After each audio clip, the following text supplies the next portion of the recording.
de trabajo y eso no es nada bueno. Lo que sí les voy a anunciar es que sí tenemos clases el lunes para no retrasarnos, porque es la sesión fuerte, ya ves que son 2 horas. Entonces, bueno, yo no sé ustedes, pero yo considero de que ya fue mucha flojera con respecto a esto de la epidemia y pues no se siente, de hecho, no se siente nada bien el tomarse algunos días de descanso. Pero bueno, esa es mi forma de pensar. A lo mejor ustedes dicen, no, ahora nosotros sí queremos descansar y toda la cosa. Y es válido, pero vamos, sí quiero aprovechar el lunes. El, el examen, lo que vamos a hacer es que voy a dejar un trabajo y voy a dejar un examen de 10 preguntas. Y tanto el trabajo como el examen van a valer el 50% cada uno de ellos. ¿Por qué se hace de esta manera? Porque resulta de que los exámenes se están prestando mucho a, a que se copie y los resultados de ustedes no coincide con el verdadero rendimiento, entonces tenemos que hacer las cosas de otra manera. Así es, pues ni modo, así las cosas están saliendo. Pues muy bien, entonces, ¿algún comentario con respecto a lo que les acabo de comentar? ¿Alguna duda? ¿El trabajo sería el mismo día que el día del examen? Sí, obviamente se los voy a dejar con algo de tiempo y ustedes me van a entregar un documento formal con sus citas. Ya sabe, ustedes a estas alturas creo que no les tengo que explicar cómo es un trabajo formal, pero si ustedes quieren, les dejo una rúbrica para que no se me asusten tanto. ¿Cómo ves? Profe, entonces ese trabajo es otro trabajo, o sea, no es el que ya pidió. No, es otro trabajo, Entonces el exactamente, que es ya otro. pidió no va a entrar en esta evaluación.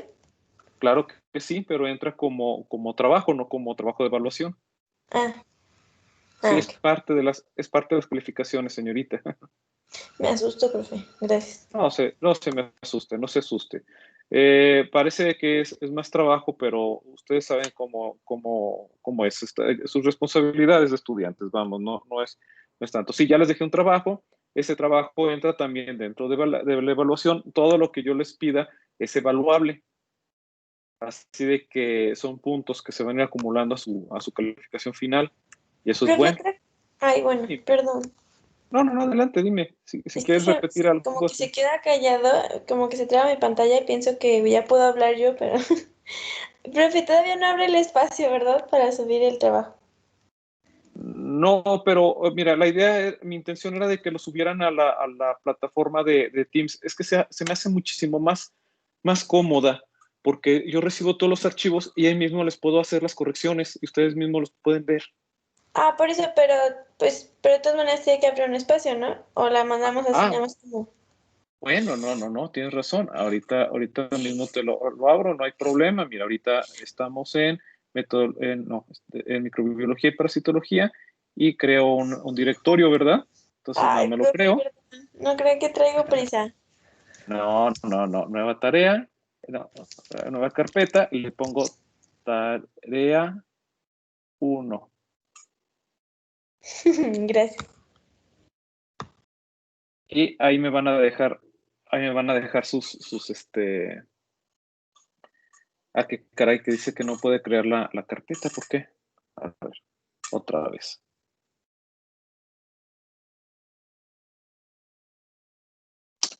Ah, qué caray. Pues mira, si quieres eso lo dejamos para después y mientras pues damos la clase, ¿de acuerdo? Entonces, todos nos vamos a...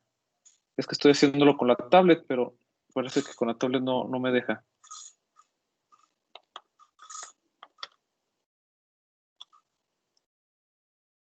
Ahora sí ya me dejó, mira, ahí está el espacio, ¿lo ves?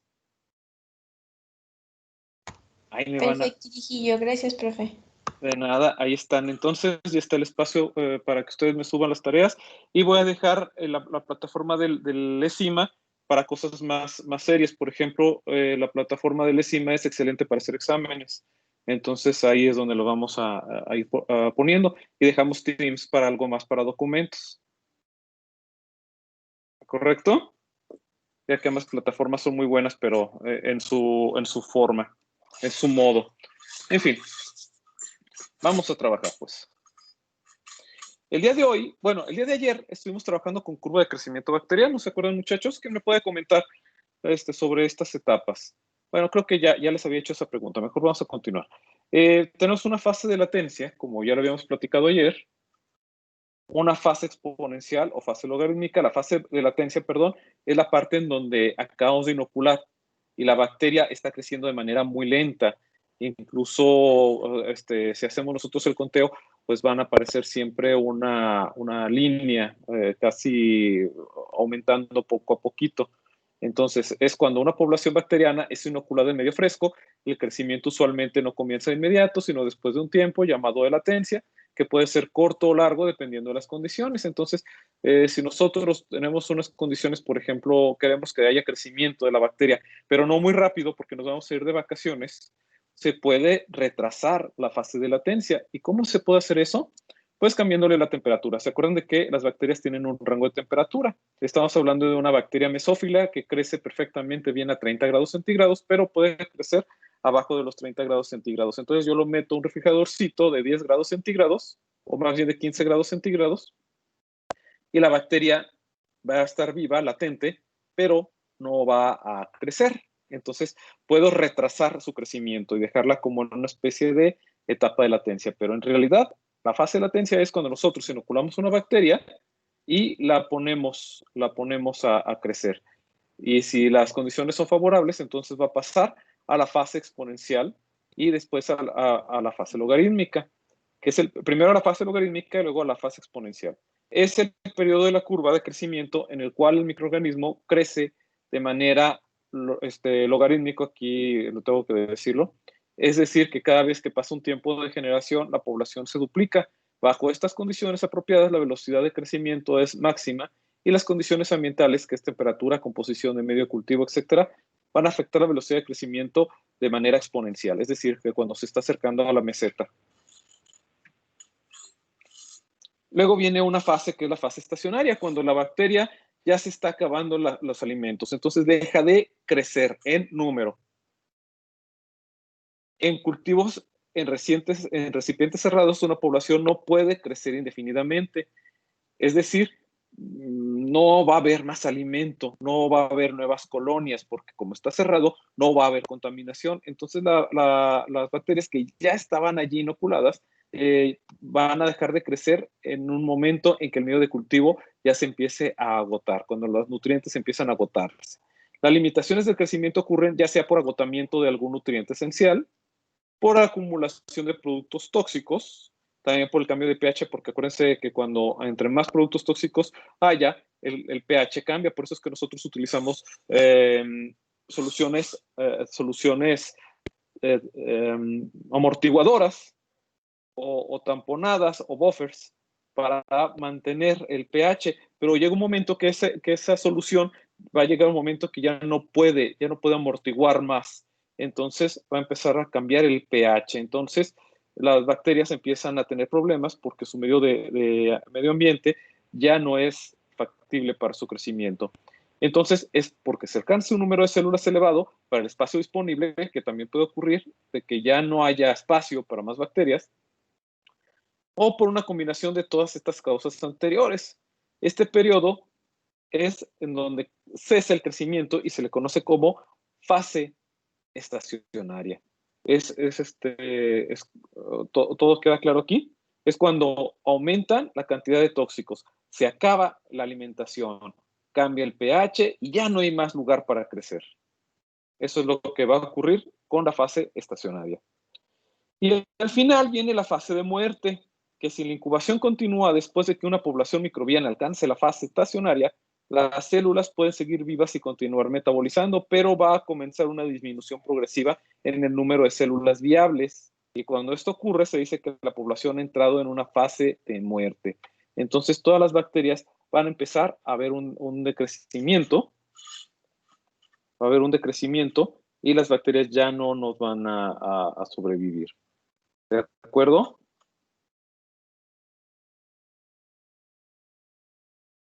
Bueno, Vamos a continuar con este asunto. ¿Cómo podemos contar las bacterias? Hay muchas maneras de contar las bacterias e incluso pueden hacerlo. Había unos compañeros que me estaban comentando de que ellos están en un proyecto, pero ya no pueden continuarlo porque no están teniendo acceso al laboratorio.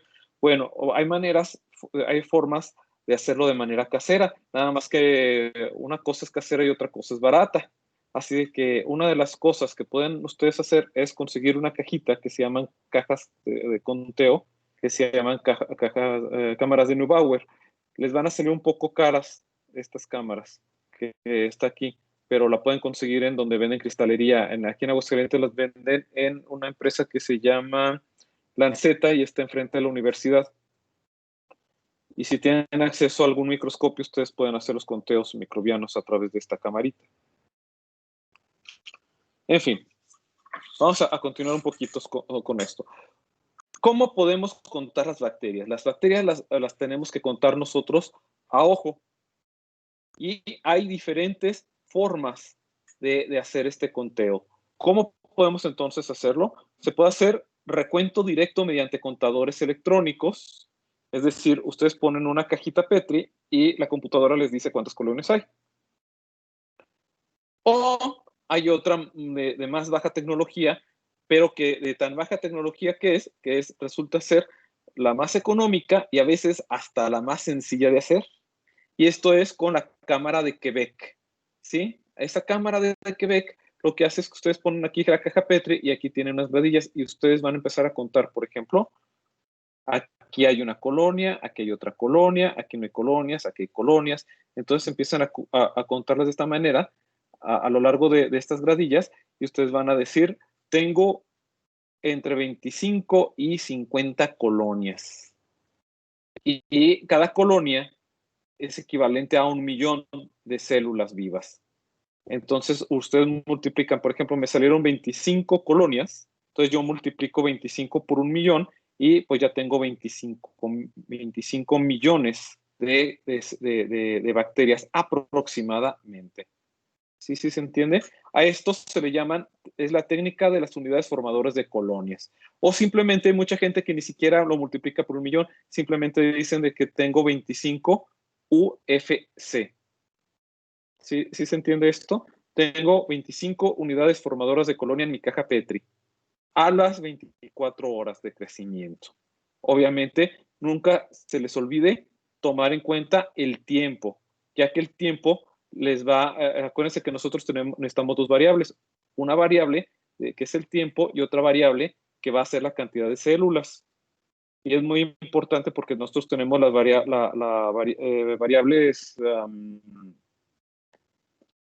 bueno, tenemos las variables del eje de las X, que van a ser el tiempo, y las variables del eje de las Y, que van a ser la cantidad de colonias, y con eso nosotros podemos graficar nuestra gráfica de crecimiento. ¿Sí de acuerdo?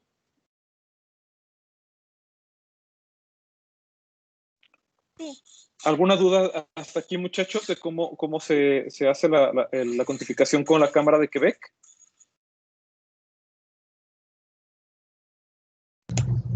Profe, ¿qué tan exacta es?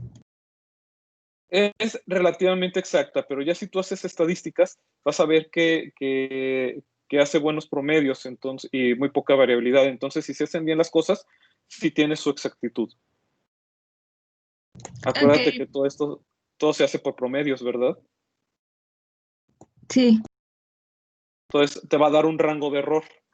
Y ese rango de error, pues tú lo vas a graficar, que es un famoso error estándar. Si habías escuchado sobre ese. Sí, en estadística. Exactamente. Entonces te va a dar un errorcito estándar. Entre menor el error estándar, mejor es tu experimento. Ok, gracias. ¿Sí? Eso es lo que te va a medir la exactitud de tu trabajo. Así que sí hay maneras de medir la exactitud. No vamos a decir que, wow, qué exacto es esto, porque todas estas formas de medición tienen su error. Pero nosotros, gracias a la estadística, podemos ver qué tan grande es el error. Por ejemplo, si tú tienes enormes barras de error estándar, pues eso quiere decir de que estás haciendo mal tu experimento, entonces tienes que volver a empezar. Pero si tú tienes errores estándar más pequeños, quiere decir de que la exactitud de tu trabajo fue un poco mayor y si es confiable. ¿Sí? Buena pregunta, la de su compañera. Sí, no estas técnicas no están exentas de error, pero esos errores se pueden medir. Y entre menor el error estándar, mejor fue el experimento. Bien. Entonces, ¿cómo nosotros podemos hacer esto? Bueno, imagínense que nosotros tenemos una cajita Petri, ¿verdad? Nosotros colocamos en la caja Petri, por ejemplo, si nosotros tenemos 10 mililitros de nuestra solución, ¿sí? De nuestro gel, le vamos a poner 1 mililitro de la bacteria, del medio de la bacteria. Esto obviamente está líquido, ¿eh? Está calientito el gel, todavía no se polimeriza y hacemos una solución 1:10. ¿Sí? Podemos hacer una solución 1:10, 1:100, 1:1000, dependiendo del experimento. O lo que hacen muchos es que ponen una caja de 1:100, una caja de 1:1000 y una caja a 10,000. Entonces, hacemos la disolución, ponemos la solución, agitamos en el agar y van a empezar a crecer las colonias. Todas las placas se incuban con la tapa hacia abajo para que la condensación se vaya abajo y no humedezca el gel. Y la placa de agarosa y van a empezar a crecer las colonias aquí. A esto se le llaman, este agar es un tipo de agar que se llama cuenta estándar y sirve precisamente para contar colonias en un medio que vamos a nosotros a analizar. Por ejemplo, nosotros tenemos una muestra de leche y queremos ver cuántas bacterias hay en la leche, ¿sí? Independientemente de si son bacterias deseables o no deseables. Pero lo que vamos a poner aquí es que vamos a hacer una serie de diluciones de 1:10, 1:1000, 1:10,000 y vamos a tomar 1 mililitro de esas soluciones y la vamos a poner en la caja Petri y la vamos a poner aquí, la vamos a quitar y vamos a esperar a incubarlas y en 24 horas a 48 horas nosotros ya empezamos a tener colonias y luego las vamos a contabilizar. ¿Sí se entendió esto, muchachos? Sí, profe. ¿Sí?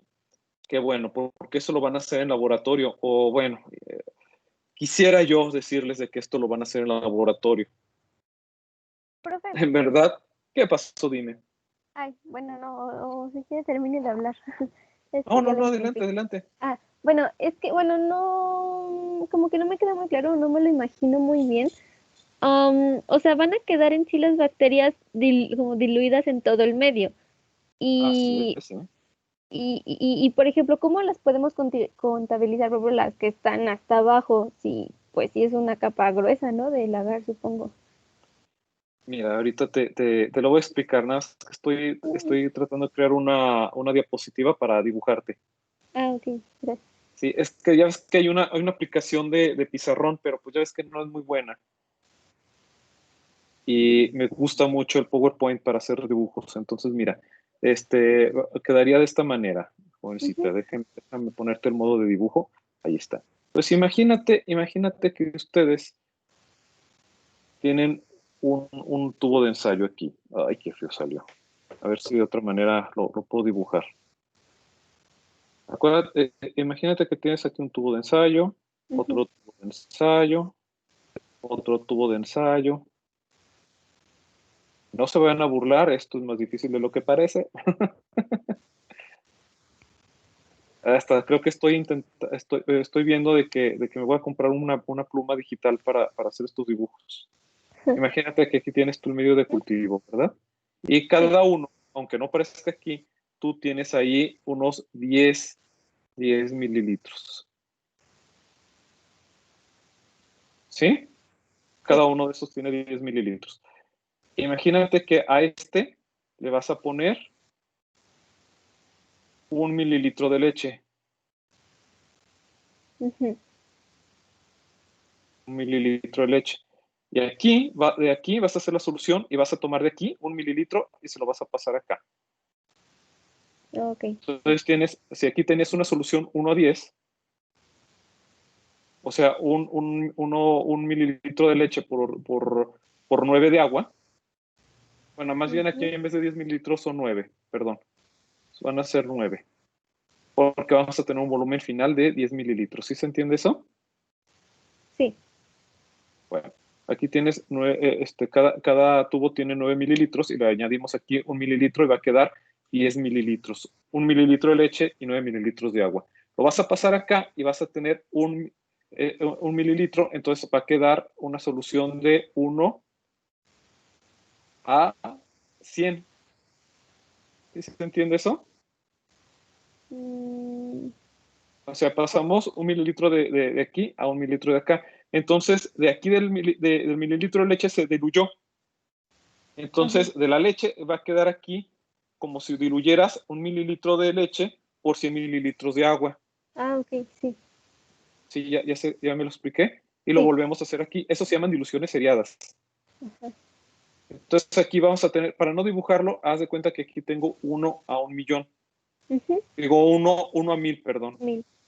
1 a 1000. Y aquí volvemos a hacer esto y vamos a tener 1 a 10,000. ¿Sí me Sí. estoy explicando? ¿Sí?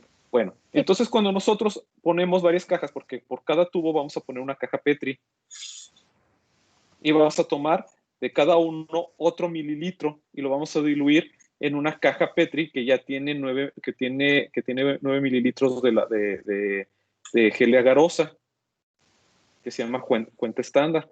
Entonces la primera caja va a ser de 1 a 100, le multiplica, que es de 1 a 100 va a ser 1 a 1000, y esta que es 1 a 1000, 1 a 10,000, y 1 a 10,000 a 100,000. ¿Sí me estoy explicando? Entonces, Sí. quiere decir que entre más diluido, menos colonias te van a dar. Las bacterias van a crecer por toda la caja Petri, pero algunas van a crecer, como va a estar todo mezclado, pues van a crecer mejor las bacterias que están en la superficie del agar. Haz de cuenta que tienes aquí la superficie y las bacterias van a crecer aquí. Pero las que están Ok. creciendo aquí van a empezar a formar colonias de esta manera. Estas van a enturbiar el cultivo, pero luego las que quedan en la superficie van a empezar a formar colonias. Ajá, ¿Sí ok. me queda sí queda claro eso? Bueno, Sí. pues gracias a esto, nosotros podemos contabilizar las colonias. ¿Sí? Entonces, Ujú, mira, déjame, de hecho aquí tengo la imagen más bonita, mira. De hecho aquí se van a empezar a formar las colonias. Y tú vas a hacer, hay una ecuacioncita que haces que tú multiplicas las colonias por el factor de dilución y te va a dar la cantidad de colonias por caja Petri, es que estos cuadritos son de ujú. 1 centímetro cuadrado. Entonces tú vas a decir tantas colonias por centímetro cuadrado. Ok. ¿Sí? Yo no esto lo vas a ver en laboratorio. En laboratorio van a platicarte mejor de cómo se hace el conteo y incluso tú vas a hacer una bitácora con respecto a eso. ¿Sí me explico? Ujú, sí, Bueno, mira, sí, sí, gracias. ahí están, señorita, ahí están, señores, cómo se hacen las diluciones, miren, Ok. ya mejor explicado, ¿verdad? Bueno, es mejor que yo lo explique y luego les muestre esta diapositiva. Sí, no, pero sí se entendió. Gracias. Bueno, si alguien no lo entendió, puede interrumpirme, por favor. Bueno, eh, ¿todo entendido? ¿Todos entendieron? Bueno, Sí, profe, gracias. muy bien. Si no lo entendieron, son libres de interrumpirme. Bueno, pues vamos a continuar porque vamos un poquito atrasados con los temas. Entonces, aquí nosotros podemos ver las diluciones, cómo se hacen y, obviamente, ¿por qué se hacen estas diluciones? Para que no quede claro, el que no quedó claro, pues les voy a decir por qué se hace. Porque si ustedes utilizan solamente la disolución 1 a 10 o 1 a 1000 o 1 a 100, van a tener tantas colonias al día siguiente que no las van a poder contar, es dificilísimo. Y van a ser de tantos tamaños que no van a saber exactamente, van a decir, es que cómo es posible que todas las colonias se les cuente como de 1 millón si yo tengo colonias chiquitas y colonias grandes. Pues por eso es que se hacen las diluciones, porque en las diluciones más pequeñas las colonias van a estar más separadas entre ellas y van a ser más fáciles de contar. Y si ustedes hacen el conteo de esta y de esta, si se hace bien, les van a salir, con el factor de dilución, van a salir casi idénticas, ¿sí? Por ejemplo, en esta voy a tener una bacteria por centímetro cuadrado. y la vamos a multiplicar por el factor de dilución 1.000.000. Aquí tenemos 4 bacterias por centímetro cuadrado y la multiplicamos por el factor de dilución, y aquí también. Y en teoría todas nos tienen que salir con la misma cantidad de bacterias por centímetro cuadrado. ¿Sí? Que esa es es como se reporta, de células por centímetro cuadrado. ¿Sí queda claro? ¿Sí, ¿alguna Sí. duda? Okay. Entonces, con esto nosotros podemos decirle a las personas, pues miren, yo conté, yo tengo tantas bacterias por centímetro cuadrado en mi muestra. Por ejemplo, en biotecnología, ustedes son biotecnólogos, ya ven, ya me los aprendí. Ustedes quieren producir biomasa de bacterias para producir goma guar. Entonces necesitan de que su medio de cultivo produzca la mayor cantidad de biomasa posible. Entonces con ustedes van a estar empezando a calcular, van a empezar a ver qué temperatura crece, a qué pH crece, qué medio de cultivo crece, y van a estar optimizando y van a estar contabilizando esto para optimizar sus medios de cultivo y obtener la mayor cantidad de goma guar, perdón, de goma xanthana, que no es goma guar, es goma xanthana. La mayor cantidad de goma xanthana que se pueda para producir ese mucopolisacárido, y ese mucopolisacárido se utiliza mucho para espesar a los yogures, espesar a los carabes y a la salsa catsup, y especialmente para los dulces. Es muy utilizada para la industria de las golosinas. Entonces, su trabajo va a consistir a lo mejor en obtener la mayor cantidad de biomasa para vendérselo a las empresas, porque lo hacen polvo, lo desecan, lo hacen polvo y se los venden a las empresas de industrializadoras para que produzcan sus productos. ¿De acuerdo? Entonces es lo que les va a tocar. Otra manera de contabilizar es que entre más bacterias tengan, más turbia se va a volver el tubo. ¿De acuerdo? Entonces, si pasa mucha luz a través del tubo de ensayo o a través de una celdilla de cuarzo que se utiliza, entonces la fotocélula nos va a decir que pasa mucha luz. Eso se le llama absorbancia de luz. Entonces, si es el 100%, quiere decir que no hay nada en la muestra. De hecho, el agua tiene su absorbancia, va a ser su control, le va a salir con una absorbancia del 80%. Ustedes ponen su tubo de ensayo a las 24 horas y les va a dar una absorbancia de un 30%, y mañana lo dejan, van a pasar 32 horas y lo dejan para mañana y lo vuelven a medir y les va a poner que va a bajar la absorbancia. A lo mejor bajó al 25%, lo dejan más tiempo, va a bajar al 15%, y si lo dejan muchísimo más tiempo, la absorbancia va a bajar y van a tener ustedes que va a pasar más luz. Eso quiere decir que la bacteria ya se está muriendo, se está bajando la turbiedad, y entonces ya pasamos la etapa de crecimiento y ya estamos en la etapa de muerte. ¿Sí se entiende cómo se puede medir a través de los aparatos de absorbancia en laboratorio? Sí. ¿Sí? Porque la mayoría de ustedes, a lo mejor en la industria, lo van a hacer por absorbancia y no por conteo. Creo que ustedes ya han hecho estos experimentos antes, ¿no? En otras materias. Experimentos de absorbancia. Sí.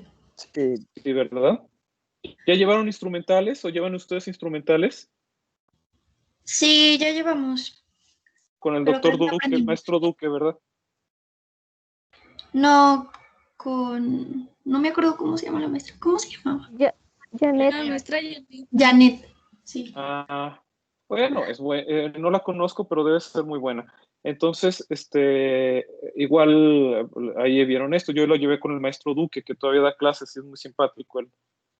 En fin, pues entonces qué bueno que llevan instrumentales. Pues esto lo van a hacer de manera instrumental. Hay una manera que es con conteo con la cámara de y con conteo por turbidez. Sí, normal es contar sangre, pero igual sirve para contar bacterias, para contar células de la sangre, perdón, no para contar sangre. A ver. Bueno. Espérenme tantito, déjenme ver cómo estamos de medio de cultivo. Ah, estamos bien, qué bueno. Se me van a acabar las diapositivas, entonces quiere decir de que la próxima semana les tengo diapositivas frescas. Bien. Y para subirles esto tanto al aula virtual como a Teams, que van a estar disponibles. También las pienso subir al aula virtual. Bueno. Ya acabamos nosotros sobre el crecimiento bacteriano. Ahora lo que les voy a platicar esta es la unidad 4, no, la unidad 2.4, que son sobre los medios de cultivo. Su definición, su clasificación según su consistencia, según su origen y según su composición y también según su uso. Aquí algunos, como ya he visto, no llevaron la materia en la preparatoria. Bueno, no está mal, para eso la llevamos en la universidad y la llevamos mucho mejor. Pero la pregunta, pues sí se las voy a dirigir ahorita a sus compañeros que se han llevado esto para que me digan cuántos medios de cultivo conocen, no cuántas definiciones, no su definición académica, no, cuántos de ustedes conocen, cuáles han trabajado, con cuáles han trabajado. ¿Alguien me puede comentar? El agar dextrosa papa. Agar dextrosa papa, ¿para qué sirve esa, señorita? Si Creo que es para hongos y levaduras. Sí, exactamente, es para hongos y levaduras. Es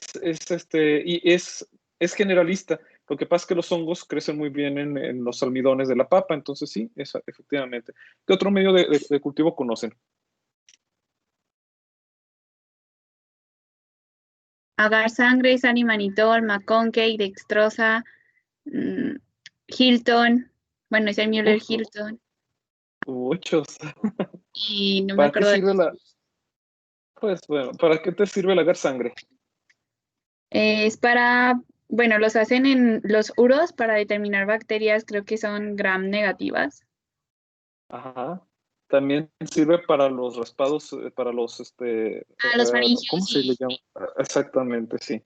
Para ver si hay bacterias que hemolíticas. Beta hemolíticas. Exactamente, para ver si son o no beta hemolíticas, si son alfa hemolíticas o gamma hemolíticas. Entonces, sí, como oyeron a las compañeras, ellas hablan de usos de diferentes medios de cultivo de laboratorio. Pero para los que no saben sobre medios de cultivo, a ver, ¿quién me puede levantar la manita o alguien me puede afirmar con toda valentía? No, yo no sé nada de medios de cultivo. ¿Quién de ustedes no sabe? Exactamente, la señorita Tania, la señorita María Fernanda. Sí, hay mucha gente. Entonces, no se preocupen, porque en esta clase les vamos a enseñar. De acuerdo, me parece bien. Mucha gente aquí no conoce medios de cultivo y es justo que platiquemos de ellos. Pues muchas gracias, muchachos. Muchas gracias, muchachos. Entonces vamos a platicar sobre medios de cultivo. Pues, primeramente, hay que tomar en cuenta que sus medios de cultivo tienen toda su historia, tienen una historia. Primeramente, cuando Louis Pasteur, Koch y todos estos grandiosos microbiólogos comenzaron, pues, a ver, señor Aldo Iván, ¿no conoce o qué me quiere platicar? No, profe, sí, es que levanté la mano porque cuando preguntó eso de que si conocemos los medios, pues no, yo no conozco. O sea, sí he escuchado de eso, obviamente, pero no conozco ninguno. Sí, pero tú quieres saber profundizar. Muy bien. Pues bájenme la manita, ¿no? Porque sí, me confunden un poquito y pienso que me están pidiendo la palabra. Ya pueden bajar la mano, gracias. Eso es a lo que voy. En fin, medios de cultivo. Pues como vimos que en sus orígenes empezaban con caldos de carne. Ponían carne o hueso de vaca y hacían sus famosos calditos. Y con esto ellos ponían a crecer a las bacterias. No todas las bacterias crecían, sino que solamente las que se nutrían de estos caldos de carne. Entonces dijeron, ah, caramba, pues no todas las bacterias crecen allí, entonces, ¿cómo le puedo hacer para que las bacterias crezcan bien en diferentes medios de cultivo? Entonces se pusieron a jugar con diferentes medios de cultivo y con diferentes nutrientes, con diferentes micronutrientes y macronutrientes, y empezaron a sospechar de que también la acidez tenía algo que ver para que crecieran, y también empezaron a sospechar que también tenía que ver la temperatura y los gases. Entonces empezaron a jugar con todas estas características hasta que llegamos a la microbiología moderna, donde actualmente conocemos muchos medios de cultivo, y cada científico que hacía su propio medio de cultivo le ponía su nombre. Por eso McConkey, etcétera, etcétera, etcétera, llevaban el nombre del investigador que lo daba. Por ejemplo, el medio Diamond, el medio Serva, el medio McConkey, etcétera, etcétera, etcétera, ¿sí? Bueno, pues los medios de cultivo, su definición. Los medios de cultivo son una mezcla equilibrada de nutrientes que en concentraciones adecuadas y con condiciones físicas óptimas permiten un buen crecimiento de los microorganismos. Contienen una base mineral, que es los micronutrientes, una importantísima fuente de carbono. ¿Por qué es importante la fuente de carbono, señorita Emily Salamar? Perdón, Emily Samar. Ya te había preguntado, perdón, ya te había preguntado a ti. ¿Alguien al quien no le haya preguntado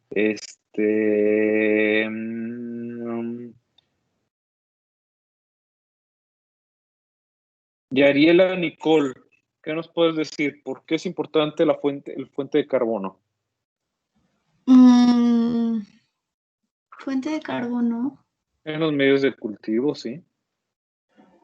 Pues la verdad no tengo mucha idea, pero bueno, lo que se me viene a la mente es que pues los seres vivos tienen carbono, así que pues es necesario para... Vamos bien. Sí, ¿Ande? sí, adelante, sí, va bien, va bien. Es necesario para que sigan viviendo, o sea, en el medio de cultivo, para que sobrevivan. Sí, No no me sé. cierres el micrófono. Vamos a jugar a que te voy a apoyar. Ok. ¿Nosotros de qué estamos compuestos? De carbono, ¿verdad, señorita? Sí. Que más que nada somos de carbono. Para que las bacterias crezcan en número, ¿por qué es importante el carbono? Pues para que crezcan, se reproduzcan. ¿Sus proteínas están hechas de qué? De aminoácidos. Bueno. Y esos aminoácidos, sí. ¿Y cuál es la estructura de la molécula? Ya es que tiene un esqueleto, ¿verdad? Todo lo que las sustancias orgánicas, ¿de qué está hecho?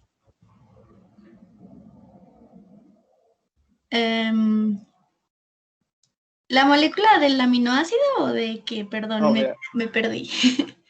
Sí, no te preocupes, mira, estás un poco ansiosa. Las estructuras de toda la material orgánico, o sea, vamos, de la química orgánica, el esqueleto principal de las moléculas orgánicas, ¿de qué está hecho? ¿De carbono? Hidrógeno, oxígeno, nitrógeno.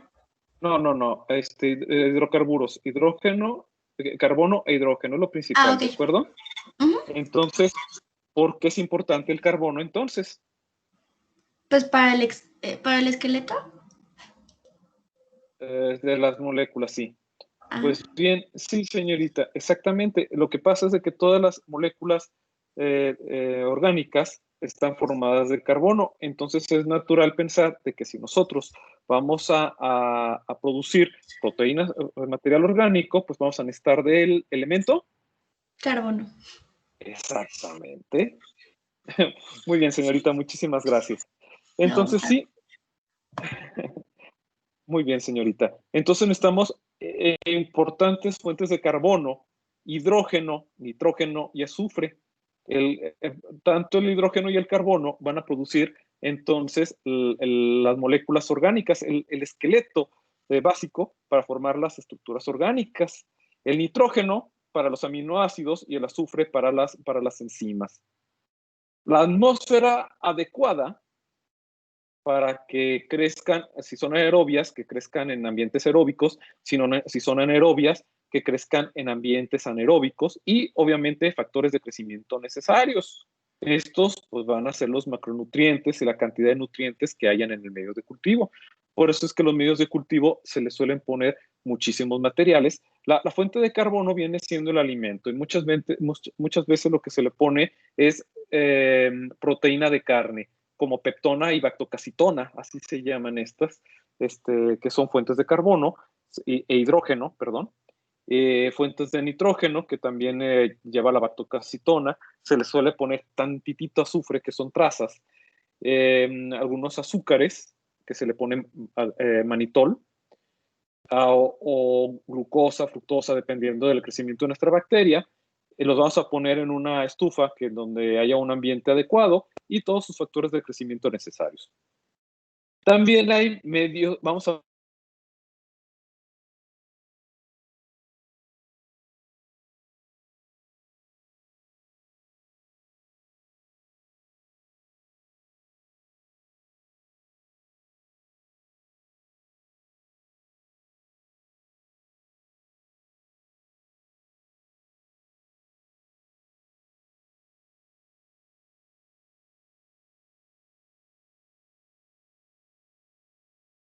bueno.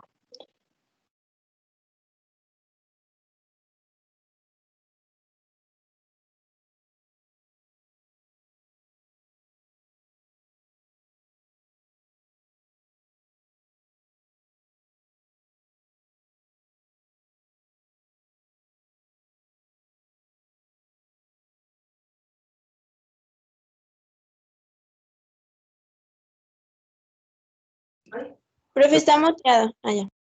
Sí, ya. Tuve un problema con el enrutador. Está programado, ya les había dicho que lo tengo programado para que se reinicie cada 5 horas y se me olvidó resetearlo antes de la sesión. Entonces coincidió y me sacó. En fin, ya estamos otra vez aquí. Los medios sintéticos son los medios que contienen una composición química muy definida y bien calculadita. Cualitativamente y cuantitativamente se utilizan para el estudio de requerimientos nutricionales y para obtener resultados altamente reproducibles. Son medios de cultivo algo caros, son sintéticos, ya traen todo exactito para crecer bien la bacteria y se utiliza normalmente en la investigación. Luego vienen los medios naturales, que son preparados a partir de sustancias naturales de origen animal o vegetal, como extractos de tejidos o infusiones, y cuya composición química no se conoce exactamente, como son los caldos de carnes, vegetales o suero sanguíneo, y aún así se siguen utilizando mucho. Les voy a contar una anécdota que cuando yo estaba haciendo mis estudios de posgrado, de postdoctorado, perdón, en España, un científico muy agradable, un español muy tipo científico loco, muy de ese estilo. Él hacía medios de cultivo para Cantameba, que es una bacteria, es un parásito, que es una ameba, que es muy difícil de crecer en medios de cultivo convencionales. Entonces, él hizo un caldo que él lo bautizó como caldo español, porque tenía todos los condimentos y tenía todo, lo que lleva un buen caldo español, con su cebollita y toda la cosa. Y resultó de que ese caldo funcionó perfectamente para que crecieran las amebas. Crecieron perfectamente. E incluso hizo un artículo científico sobre ese caldo y los revisores que vieron ese artículo se quedaron de ojo cuadrado de que habían logrado crecer una ameba tan fastidiosa en un platillo típico de ese país. Entonces, pues esto entra en medios naturales. Sí, fue bastante, a mí también me agradó mucho el haber participado con él porque él me invitó a trabajar en ese mini proyectito que funcionó bastante bien. Y lo publicamos y está publicado. En fin, tenemos los medios semisintéticos. Con los medios semisintéticos lo que usamos es químicos muy basados en cantidades exactas, pero también utilizamos material orgánico natural. Entonces, estos son los que se les añaden factores de crecimiento bajo una forma de extracto orgánico complejo, como por ejemplo el extracto de levadura, peptona o bactocacitona. ¿Qué quiere decir esto? Que nosotros ponemos extractos orgánicos complejos que no conocemos al 100% su composición química, pero nosotros medimos estos extractos porque están en polvo y les añadimos otras sustancias químicas bien conocidas y creamos los medios semisintéticos como los medios que se utilizan para protozoarios, como es Diamond y Cerva y Pig, que son medios de cultivo semisintéticos, ¿de acuerdo? Entonces se hacen extractos de levadura que tienen muchas composiciones químicas, un extracto orgánico complejo como la bactocacitona o la peptona, y les ponemos una cantidad de sales bien medidas para tener un balance de pH y un balance osmótico bien controlado. ¿Sí? Entonces, medios sintéticos son los que en los laboratorios se producen y nos los venden a nosotros, ya la composición ya exacta. Los medios naturales son medios de cultivo que nosotros podemos producir, pero que no conocemos su química exacta. Y sus medios semisintéticos son materiales que nos venden en los laboratorios, pero basados en extractos orgánicos complejos, que no sabemos al 100% su composición y puede variar de lote a lote. ¿Qué quiere decir? De que yo compro un bote y la composición del siguiente bote puede ser un poquito distinto, ¿sí? Entonces, por eso es de que lo que muchos científicos hacemos es de que, pues, como ustedes van a hacer, que también son estudiantes de científicos, pero ya son científicos, van a pedir o van a buscar, en el artículo científico va a decir que ellos utilizaron el lote tal, y ustedes van a buscar a ver si el fabricante todavía tiene ese lote. Normalmente dentro de un rango de años adecuado, por ejemplo, 1, 2 o 3 años, ellos todavía podrían tener parte de ese lote fabricado y fabricarlo con el mismo lote que yo hice. Y los medios mínimos son los medios que presentan la mínima cantidad de nutrientes capaz de permitir el desarrollo de microorganismos. Es decir, ustedes van a crear un medio mínimo para que la bacteria crezca o no crezca, pero se mantenga viva y poderla mantener refrigerada para mantenerla. Por ejemplo, ustedes tienen una bacteria, les dan una bacteria y ustedes la van a mantener en el refrigerador. Sí, señor Aldo, abrió el micrófono, dígame. Perdón, bueno, más que nada es porque creo que levantaron la mano, pero no sé si es por lo anterior o porque sí quieren participar. Muy bien. Entonces, la persona que levantó la mano, la señorita Fernanda Velasco, creo que no la ha bajado, pero a ver. Sí, profe, yo quiero participar, preguntar algo. Participe. Ok, dentro de esta clasificación podría entrar el medio MS, que es un medio para tejido de cultivos vegetales. Sí, el medio MS, no lo recuerdo bien, pero los cultivos vegetales suelen ser sintéticos. ¿Es correcto esto, señorita? Sí, se me hace que entra en semisintético.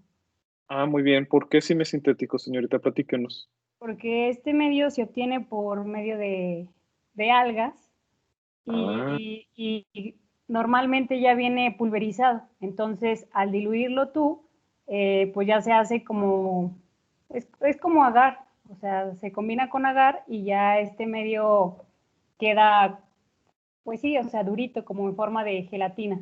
Entonces, me imagino que sí es medio semisintético. Exactamente, sí está bien, señorita. Tengo mucho que no hace años que llevé biotecnología vegetal.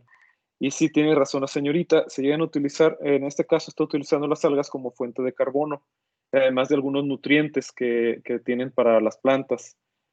Entonces, sí, podríamos considerarlo semisintético porque lleva un extracto natural y los demás son sales controladas y algunas auxinas, si no me equivoco. ¿Es correcto esto, señorita? Sí, es correcto, profe. Gracias. Sí.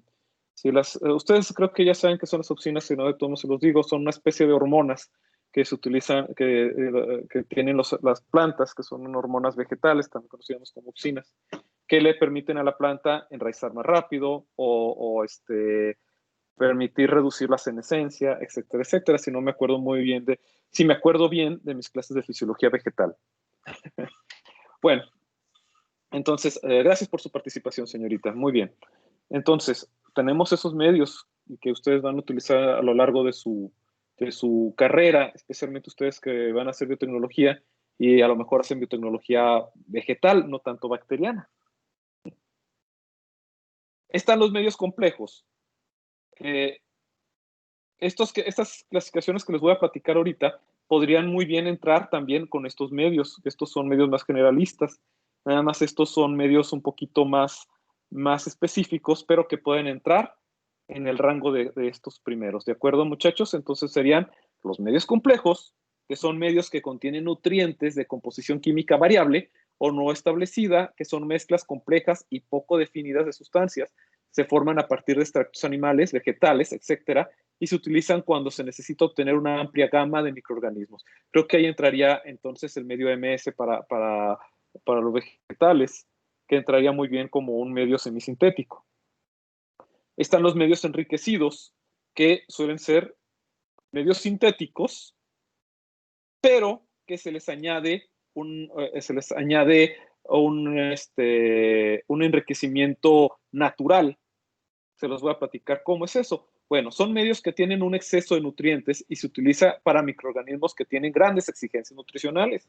Ustedes compran el medio de cultivo, pero lo tienen que enriquecer. No pueden ser selectivos. Por ejemplo, que no pueden seleccionar a la planta, ni a la bacteria, ni a ningún otro microorganismo. Pueden ser el agar chocolate. El agar chocolate viene siendo es agar sangre, pero se lisan los eritrocitos y se vuelve de un color rojo, chocolate. Está el agar cerebro-corazón, que se utiliza mucho como medio de transporte para bacterias. El medio Diamond, que es un medio enriquecido, que es un medio líquido que está basado en peptona y en buffers de sales.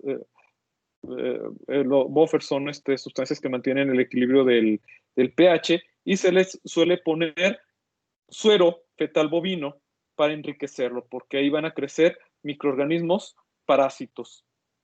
Entonces, los medios enriquecidos son medios de cultivo al que se le añade material orgánico complejo. ¿Sí se entiende esto, muchachos?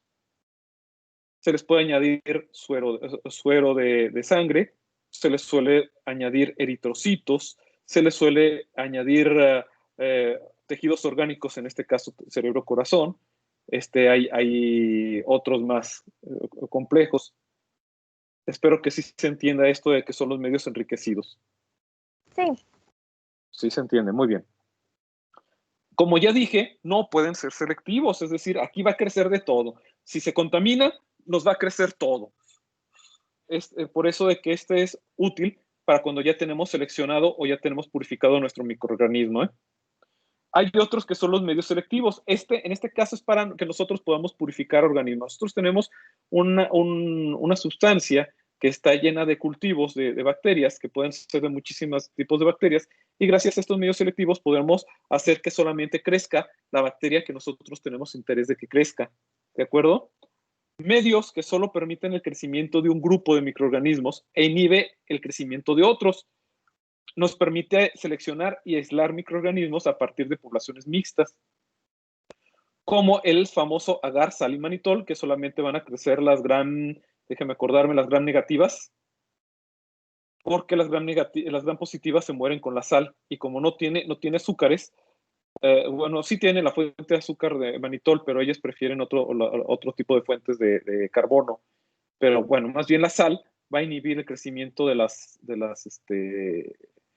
gram positivas. Solamente va a permitir que crezcan las gram negativas. O el medio de cultivo Chapman, que permite el crecimiento de ciertos estafilococos. Y el agar McConkey, el medio McConkey va a permitir que crezcan las células gram positivas, pero no van a crecer las gram negativas. Muy bien. Medios diferenciales, medios que permiten revelar características fisiológicas. ¿Qué diferencia hay con los selectivos? Bueno, ahí les va. Los medios diferenciales permiten revelar características fisiológicas de los microorganismos y permiten visualizar qué tipo de fermentación hacen, cambiando de color. Si, por ejemplo, yo tengo una bacteria que hace un viraje de color amarillo, entonces nosotros tenemos una tabla que nos va a decir, en este medio de cultivo, si crece de color amarillo, entonces va a ser esta bacteria. Pero si de otra forma se vuelve morada, entonces es otro tipo de bacteria. ¿Sí? El agar sangre también nos va a permitir, el agar sangre puede ser tanto un medio selectivo, no es cierto, no se crean, no me hagan caso. El agar sangre es un medio diferencial porque nos permite ver, si nosotros ponemos, saber qué tipo de estreptococo es. Si es estreptococo, si la bacteria, la colonia, se come toda la sangre y la deja un poquito transparente el agar, va a ser estreptococo beta-hemolítico. Si deja la sangre de color amarilla, va a ser alfa-hemolítico. Y si no hace o no transforma el color del agar, pues simplemente se le llama no hemolítico o gamma-hemolítico, ¿sí? Estos son los medios de cultivo. Si tienen alguna duda, pues adelante, porque ya voy a cerrar la sesión. ¿Alguien me puede comentar? ¿Tiene algunas dudas?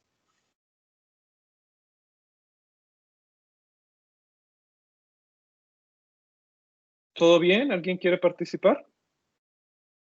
No, creo que todo bien. Bueno, les voy a subir esta presentación para que la estudien, muchachos, y váyanse preparando por un examen probablemente la primera semana de octubre. Sí, profe. Gracias. Y el lunes les dejo qué trabajo les voy a dejar como trabajo de examen. En fin, bonito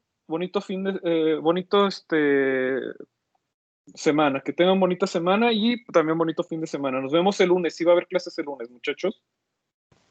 Sí, profe, Sí, profe, gracias. hasta luego. Gracias. Hasta luego. Que tengan bonito día. Igualmente, gracias.